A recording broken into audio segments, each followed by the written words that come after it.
In this video, we're going to be looking at solving linear equations. So we have a strict inequality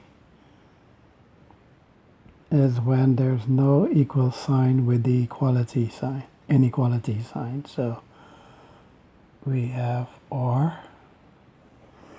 So we have greater than or less than, or we can have the equality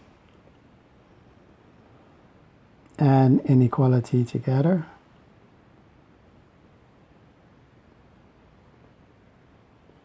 And here's greater than or equal to, or less than or equal to. Okay, we will treat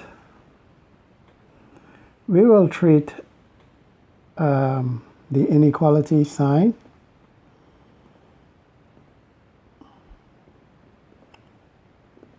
as if it is an equal sign, because all the rules of equality applies for their inequality, because all the rules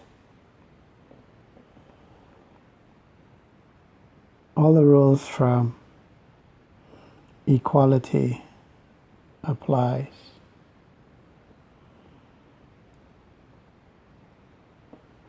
to inequalities.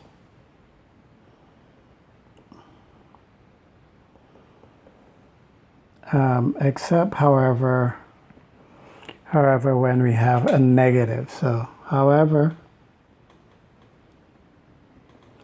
when multiplying or dividing by a negative number,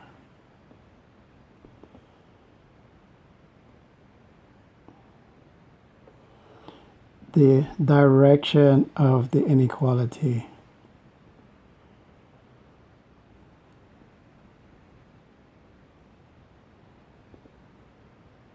changes direction.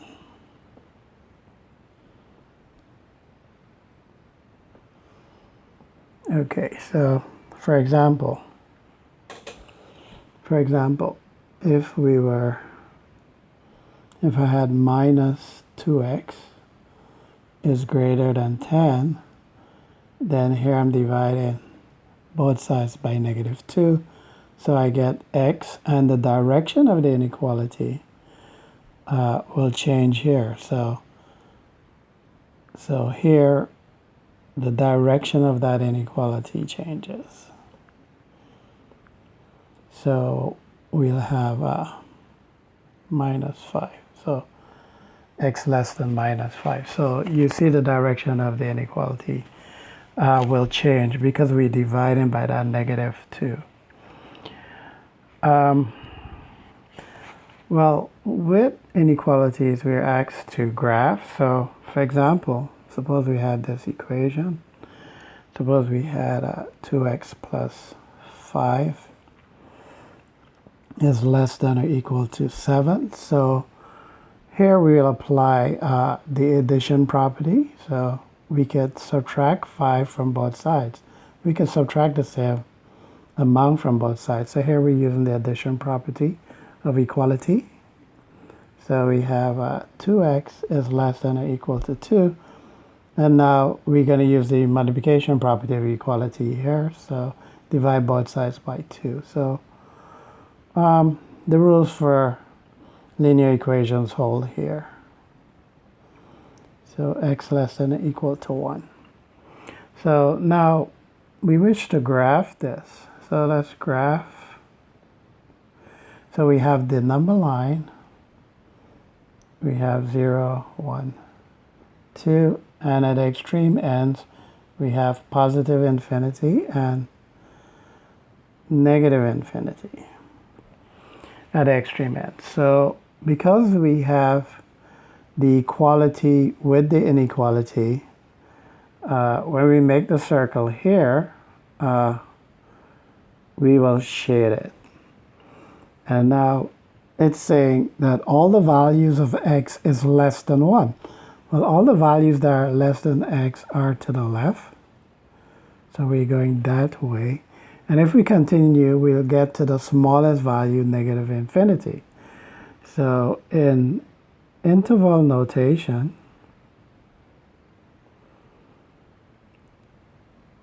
we list the smallest value on the interval first. So the smallest value on the interval is negative infinity. And the parenthesis next to infinity, negative or positive, is always round. Now, the largest value on this interval would actually be 1, but we have equality here, so we're going to use a square bracket because we have the equality with 1. And then we have set notation. And in set notation, this is saying for all x such that x has this property. Well, what is the property that x have? The property is that x is less than or equal to 1. That's the property.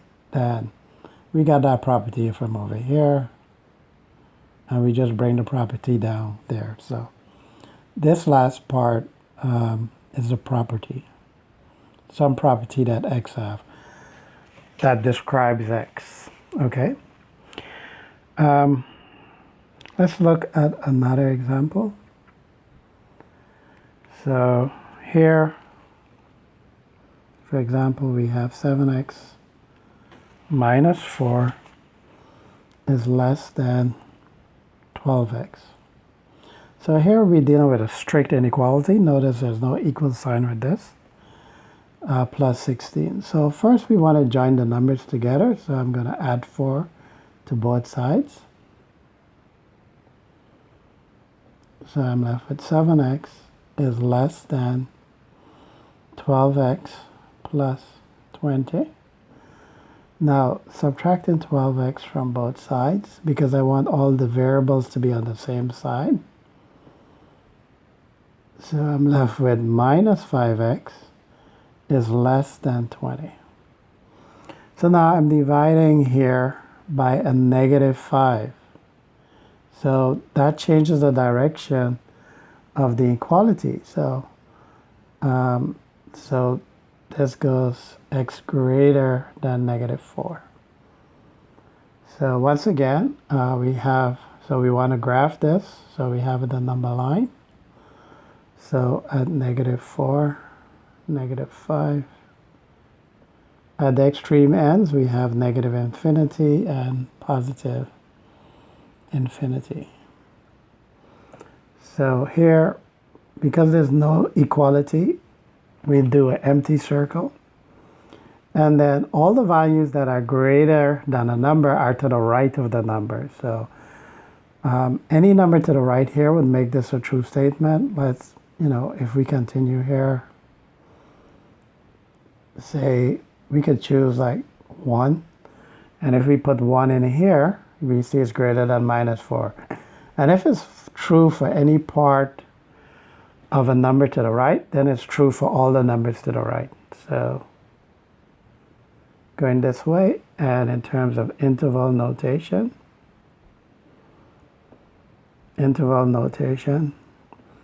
the smallest value on this interval is minus 4. So the smallest value is always written first.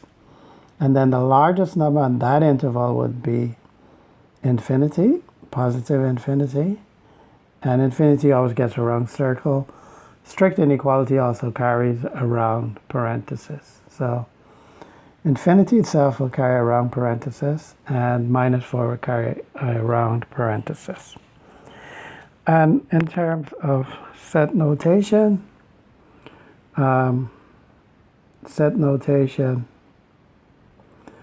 we can say for all x such that x has the property that x is greater than minus 4.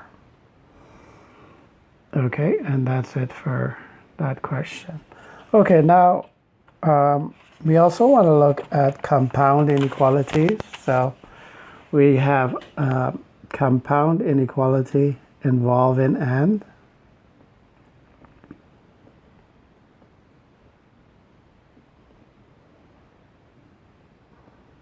Involving and. So here, in this case, we're given two inequalities, and both of them have to be true. So the solution set would must satisfy both equations. So both must be true. So for example,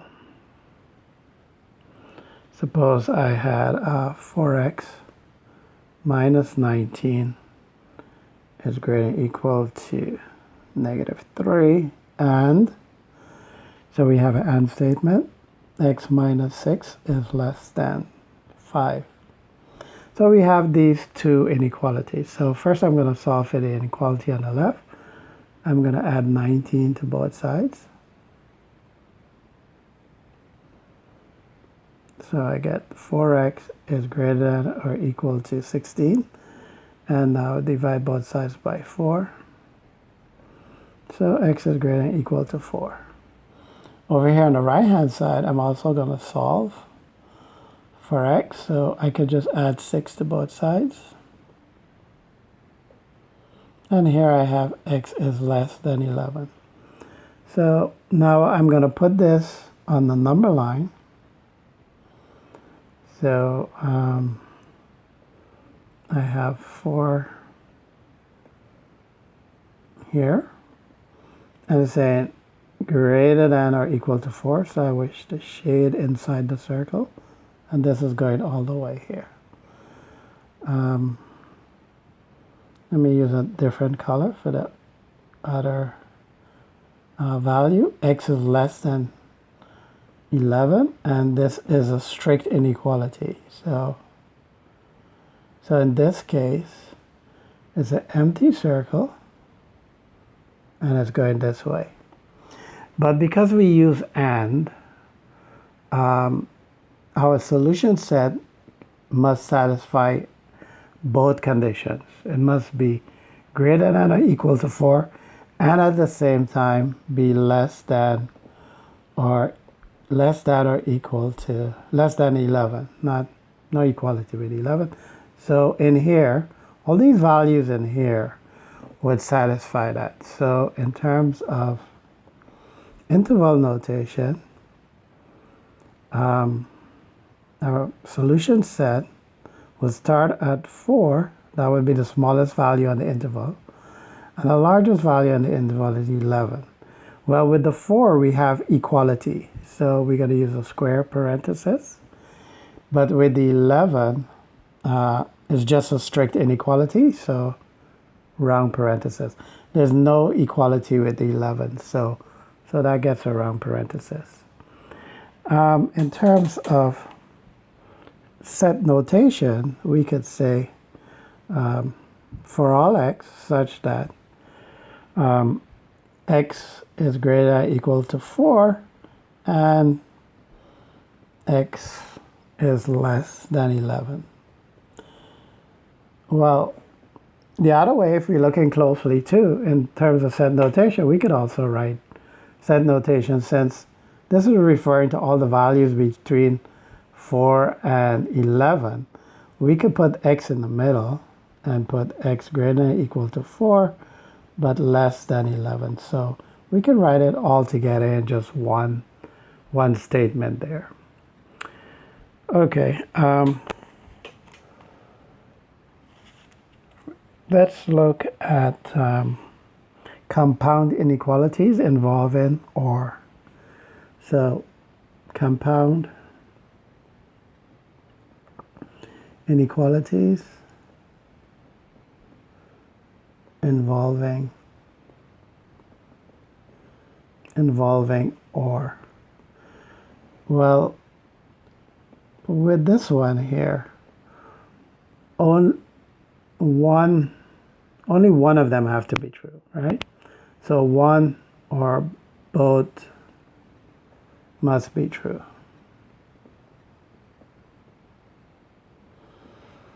So let's look at an example. So for example,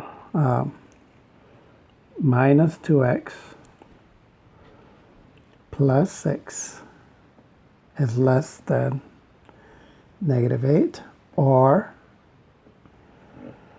minus 5x plus 10 is greater than or equal to 15. So solving for the left inequality, we could subtract 6 from both sides. And so we have minus 2x is less than negative 14. Now, dividing both sides by negative 2, that will change the direction of the inequality. So we have x is greater than 7. And over here on the right, we will subtract 10 from both sides. Subtract 10 from both sides. So we have minus 5x greater than or equal to 5. Divide both sides by minus 5. So again, the direction of the inequality changes. So x is less than or equal to negative 1. So on our number line, let's start with the negative 1. So it's saying that the negative 1 is less than or equal to 1. So we shade the circle. And all the values that are less than negative 1 is to the left. So this is going to the left. And over here at 7, that's a strict inequality. So empty circle, and that's going to the right. So only one of them have to be true. So we could take an interval where it's less than minus 1. So our interval notation would be from negative infinity to negative 1, but it includes it because of the equal sign. Infinity always gets around parentheses. And we can say or, and then we're starting from 7, but there's no equality here, going all the way to positive infinity. So one, either the interval to the left, where x is less than or equal to 1, or the interval to the right. So only one of them have to be true. Now, the or could be replaced by u. So rather than writing or here, I could just use the symbol u for union. So for or statements, we can just use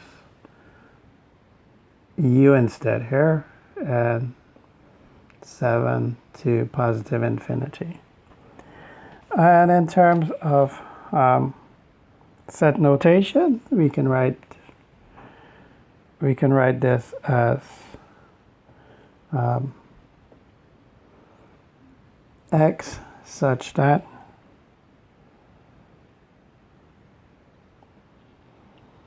x is less than or equal to negative 1, or x is greater than 7. Okay, so this is the end of the video. Thank you for watching.